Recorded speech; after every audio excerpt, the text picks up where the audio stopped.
Will you help end racism in your lifetime? The civil rights movement ended over a half century ago, yet our nation could not be more divided. Here in Buffalo, it may not seem segregated at first. There are many ethnic backgrounds and cultures to be observed. But when you look at the living arrangements, Buffalo is one of the top cities that faces racial segregation. Jim Henney from Investigative Post states, Buffalo Niagara ranks as the 6th most segregated metropolitan area in the nation. Blacks and Hispanics are concentrated in the city, while whites in the suburbs.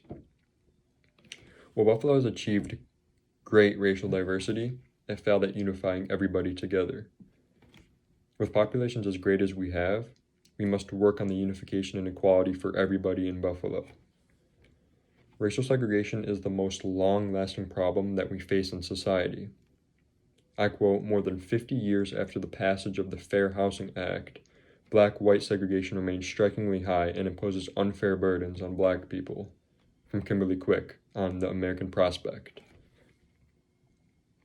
Opportunities lack for people in segregated areas, mostly for the minority neighborhoods. White people often have access to better schooling and more jobs just because of where they live. Many attempts to end racism have occurred to help integrate, but they have only inched us towards our goal. Everybody needs to contribute to the unification of society. Only certain groups of people trying to help solve this issue will not end racism. Here in Buffalo, we see the same issue that is happening nationwide. Many cities have divided neighborhoods that split populations based on race. This issue impacts everybody living in segregated areas because we cannot have unification without participation. Being in a segregated city alone will impact everybody who lives there. Most people know the actions taken by our nation to reduce racism, such as the abolishment of slavery or the desegregation of schools. More needs to be done to end segregation in the United States. Government litigation and resident compliance can work together to fight this issue.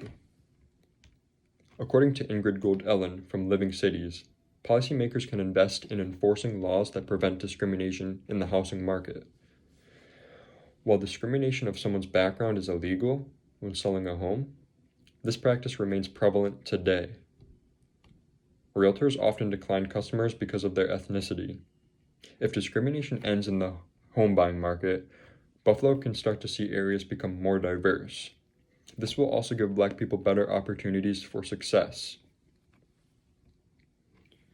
Ingrid Gold-Ellen also stated, predominantly minority communities tend to have fewer resources and attract less investment, end quote. If government spent more tax dollars in minority neighborhoods and businesses invested more money into these areas, more jobs will be created for minority communities while giving an incentive for a customer of any race to buy a home in these areas. All white neighborhoods and all minority communities do not represent unification.